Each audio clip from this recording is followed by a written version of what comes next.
Hoy vamos a meternos de lleno en un tema fascinante y a tratar de responder una pregunta muy específica sobre las preparaciones de muérdago. ¿Qué hay detrás de las letras A, M y P de Helixor? Ok, entonces, la gran pregunta es esta. ¿Qué significan esas letras? ¿Son solo nombres para diferenciar productos o de verdad hay algo más profundo detrás? ¿Será que se pueden usar de forma intercambiable? Vamos a averiguarlo. Y bueno, la respuesta es mucho más interesante de lo que parece. La clave de todo este asunto, y esto es lo fascinante, no está solo en la planta del muérdago en sí, sino en su hogar. Así que, para entender esto a fondo, tenemos que ponernos un poco botánicos. Vamos a empezar por la biología del huésped.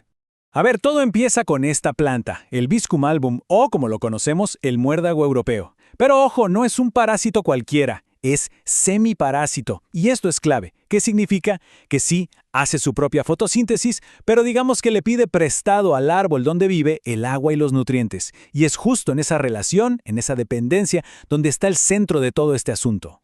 Y aquí se resuelve el misterio de las letras. No es nada arbitrario, para nada. La A es de abies, o sea, el abeto. La M es de malus, el manzano. Y la P de pinus, el pino. Son los árboles donde crece el muérdago. Y para entender por qué esto es tan importante, pensemos en la analogía del vino, que es perfecta, el terroir.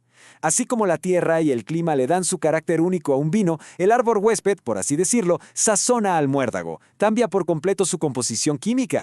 Pero, ¿qué es lo que cambia exactamente? Bueno, hablamos de compuestos muy potentes. Por un lado están las lectinas y las viscotoxinas, que son como las superestrellas de la investigación por sus efectos antitumorales. Pero no están solas. Hay miles, literalmente miles de otros compuestos que varían dependiendo del árbol.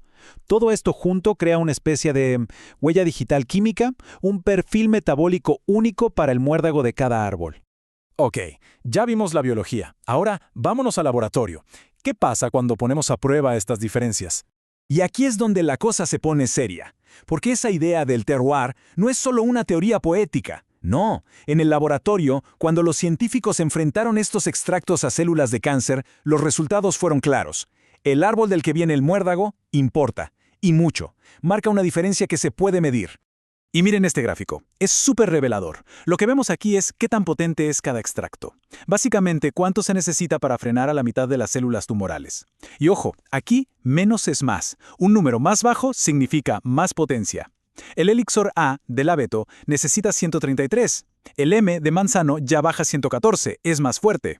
Pero miren el Helixor P, el que viene del pino, solo 68.4. Es por mucho el más potente en el laboratorio. La diferencia es enorme. Pero esto no es solo un ataque frontal. No se trata solo de eliminar células directamente. La cosa es más compleja. Estos extractos son como un ejército con varias divisiones.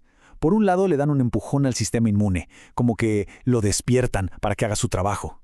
Por otro, le envían una señal a las células cancerosas para que, digamos, se autodestruyan. Y por si fuera poco, también pueden cortarles los suministros, impidiendo que formen los vasos sanguíneos que necesitan para crecer.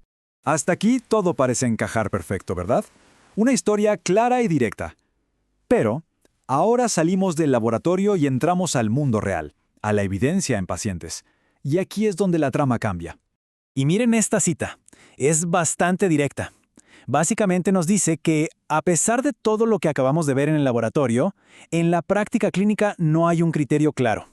La elección entre A, M o P a menudo parece hacerse sin una razón de peso basada en la biología. Y ese es el gran problema. Entonces, ¿qué nos dicen los estudios en personas?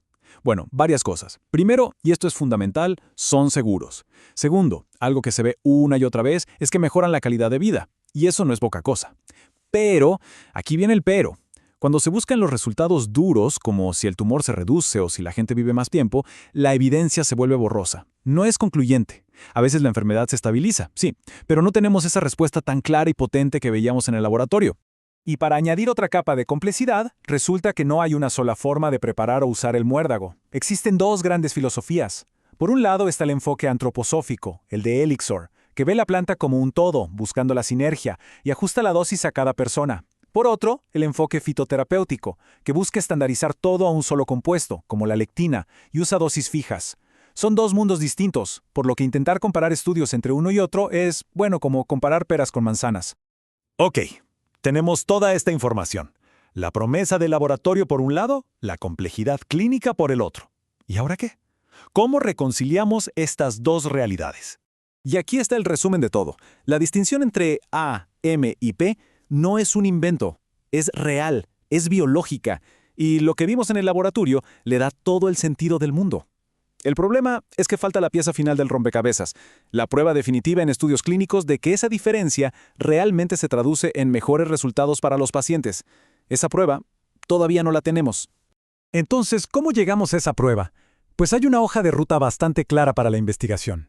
Primero hay que hacer estudios que los pongan frente a frente. A contra M contra P. Segundo, usar siempre el mismo tipo de preparación para que los resultados sean comparables. Tercero, los estudios tienen que diseñarse pensando específicamente en esto, en probar si el árbol huésped de verdad importa. Y cuarto, y quizás lo más importante, hay que enfocarse. Quizás no se trata de que uno sea mejor para todos, sino de encontrar qué preparación les sirve más a qué grupo de personas. Y con esto cerramos, pero con una reflexión que queda en el aire. Por un lado, el laboratorio nos dice a gritos que hay un ganador claro en términos de potencia. Por otro, la experiencia real de los pacientes es mucho, mucho más compleja que un número en un gráfico. La gran pregunta para el futuro es esa: ¿cómo podemos diseñar estudios que respeten ambas cosas, que valoren tanto la potencia molecular como la enorme y compleja realidad humana que hay detrás?